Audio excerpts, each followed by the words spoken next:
बड़ी खबर आ रही है बिहार से। अब से थोड़ी देर में यहां शक्ति परीक्षण होगा। विधानसभा में थोड़ी देर में महागठबंधन सरकार को फ्लोर टेस्ट पास करना है। उधर स्पीकर इस्तीफा नहीं देने पर अड़ गए हैं। स्पीकर विजय सिन्हा का कहना है कि वो इस्तीफा नहीं देंगे और इस बीच सियासी घमासान पूरा चल रहा है। बिहार जहां पर कुछ समय पहले नीतीश कुमार ने बीजेपी का दामन छोड़कर आरजेडी के साथ सरकार बनाई है, उन्हें थोड़ी देर में फ्लोर टेस्ट का सामना करना है। नंबर गेम की बात करें तो नंबर गेम पूरी तरह से नीतीश कुमार और तेजस्वी यादव के पक्ष में नजर आता है, लेकिन स्पीकर को लेकर के पेंच फंसा हुआ है। स्पीकर ने साफ कहा है कि वो इस्तीफा नहीं देंगे। विजय सिन्हा ने कहा कि वो इस्तीफा नहीं देंगे और इस मामले में अब से थोड़ी देर में शक्ति परीक्षण होगा। बिहार विधानसभा में घमासान की तस्वीरें अब से थोड़ी देर में सामने आ सकती हैं। सदन हमने पहले भी कहा, कल भी कहा कि हम बाहर इस्तीफा नहीं देंगे। सदन क्या आप भी इस तरह की मछली की दुकान खोलना चाहते हो? आपको पता है ये हर महीने 60 लाख की मछलियां बेचते हैं। आपको भी करना है तो देरी किस बात की? फ्रीडम ऐप को अभी डाउनलोड कीजिए। बात सदन में होगी और सदन कार्य संचालन नियमावली से बंधा है आसन। कार्य संचालन नियमावली के अनुसार सदन चलेगा। सदन की बात सदन में होगी। पहले भी कहे, आज भी कह रहे हैं, हम बाहर इस्तीफा नहीं देंगे। कल भी बोले। इसलिए जब सदन अब शुरू हो रहा है, सदन की बात सदन में होगी।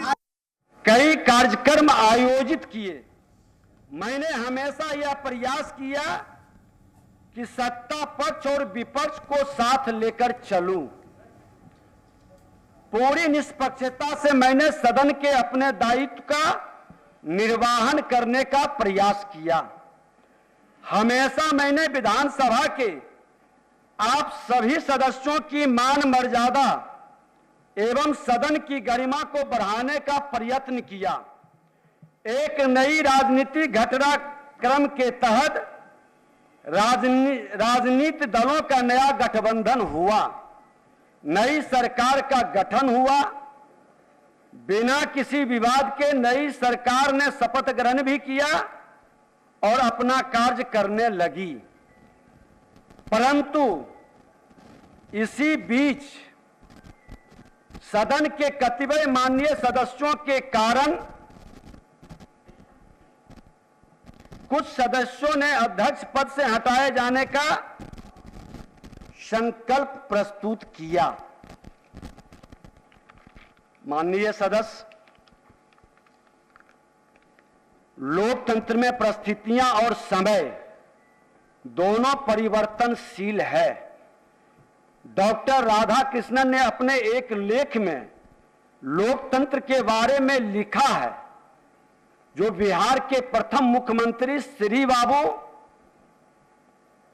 और इस आसन पर बैठे हुए उस समय के अध्यक्ष हमारे तो स्पीकर विजय कुमार सिन्हा विधानसभा को संबोधित करते हुए। इस बीच बड़ी खबर, बिहार में छापों पर राबड़ी देवी का बयान। सीबीआई के छापे डराने के लिए हैं। पूर्व मुख्यमंत्री राबड़ी देवी का बयान, हम किसी से डरने वाले नहीं हैं, नई सरकार से परेशान हैं ये लोग। राबड़ी देवी ने आरोप लगाया है और कहा कि वो किसी से डरने वाली नहीं है।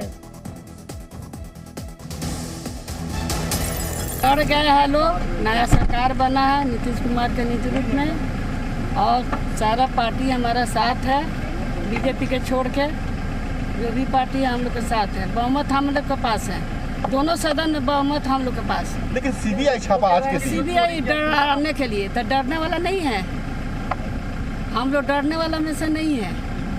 आज पहली बार नहीं हो रहा है छापेमारी। हमारा बिहार की जनता सब हमारा पलवार है। बिहार की जनता पलवार है। पलवार देख रहा है बिहार की जनता। बिहार में एनडीए से अलग होकर मुख्यमंत्री नीतीश कुमार के नेतृत्व में बनी नई महागठबंधन सरकार आज विधानसभा में अपना बहुमत साबित करेगी। आज के दिन बिहार विधानसभा का 1 दिवसीय विशेष सत्र बुलाया गया है। इस विशेष सत्र के दौरान आज सदन में जेडीयू और आरजेडी गठबंधन को फ्लोर टेस्ट के दौरान बहुमत साबित करना होगा।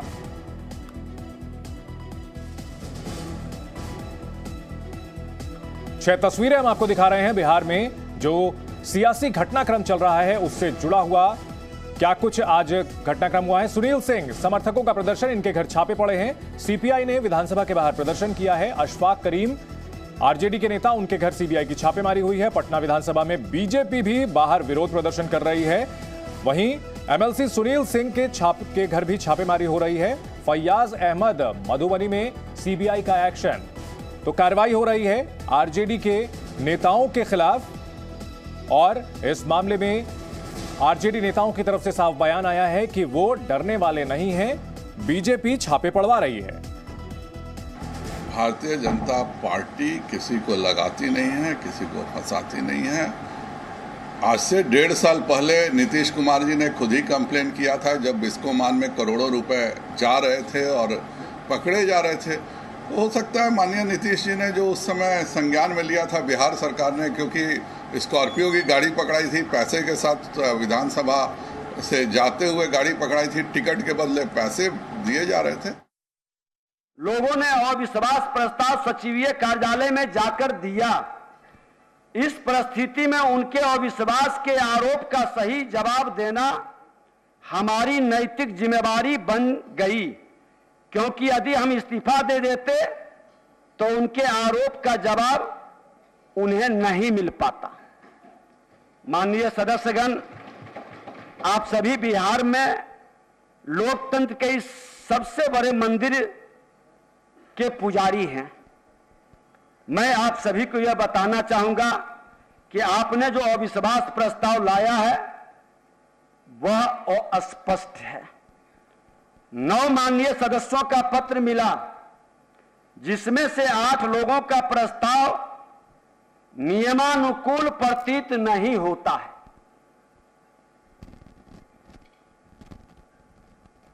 एक माननीय सदस्य श्री ललित यादव जी द्वारा दिया गया, जो अब माननीय मंत्री हैं, जिसमें वह वर्णित है कि आप विश्वास मत खो चुके हैं। यह मुझे सही लगा, लेकिन मुझ पर अन्य आरोप जो कुछ माननीय सदस्यों द्वारा लगाया गया है, मनमानी करने का, कार्यशैली और व्यवहार अलोकतांत्रिक रखने का, तानाशाही प्रवृत्ति का,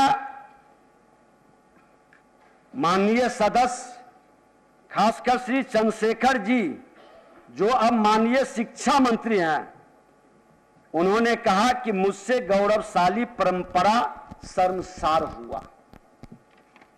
माननीय सदस्यगण, 20 माह के बहुत छोटे से कार्यकाल में मैं सदन में 100% प्रश्नों के उत्तर का आना, कुछ एक दिन छोड़कर लगभग 100% सदन का चलना, पक्ष और प्रतिपक्ष में भेद नहीं करना, दोनों पक्षों से सदन में चलाने में सकारात्मक सहयोग मिलना, मैं आभारी हूं कि दोनों पक्ष के सदस्य ने मुझे सहयोग किया है।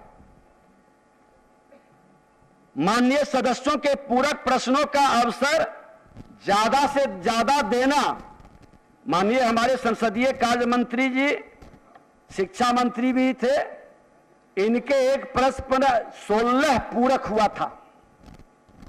हमको लगता है इस विधानसभा की भी एक नई खूबसूरती थी।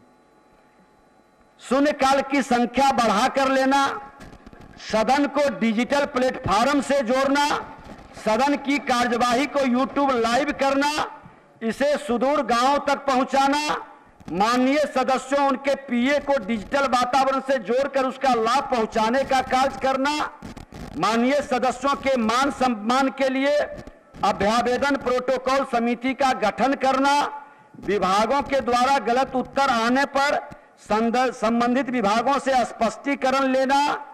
क्या यह तानाशाही प्रवृत्ति है? क्या यह अलोकतांत्रिक क्रिया थी? क्या यह सदन की मर्यादा और गरिमा को तार तार करना था? क्या यह अध्यक्ष की हैसियत से अलोकतांत्रिक और स्थापित परंपराओं के विरुद्ध था? विधानसभा भवन शताब्दी वर्ष समारोह में माननीय मुख्यमंत्री जी के सहयोग से शुभारंभ हुआ। माननीय राष्ट्रपति महोदय का सामाजिक नैतिक संकल्प अभियान का शुरुआत हुआ। माननीय मुख्यमंत्री जी ने भी समाज सुधार के रूप में उसको लेकर चले। सामाजिक नैतिक संकल्प अभियान को लेकर मैंने भी हर जिला के अंदर ये पूरा वातावरण बनाया। माननीय प्रधानमंत्री जी की प्रेरणा से उन्होंने प्रेरित किया, उत्साहित किया। विधानसभा परिसर में शताब्दी स्मृति स्तंभ की आधारशिला रखना, बोधि वृक्ष के शिशु पौधे का रोपण, 17वीं विधानसभा के माननीय सदस्यों का लोकसभा के माननीय अध्यक्ष श्री ओम बिरला जी का मार्गदर्शन मिलना, देश के आजादी के बाद पहली बार देश के माननीय प्रधानमंत्री श्री नरेंद्र मोदी जी का विधान। क्या आप भी इस तरह की मछली की दुकान खोलना चाहते हो? आपको पता है ये हर महीने 60 लाख की मछलियां बेचते हैं। आपको भी करना है तो देरी किस बात की? फ्रीडम ऐप को अभी डाउनलोड कीजिए।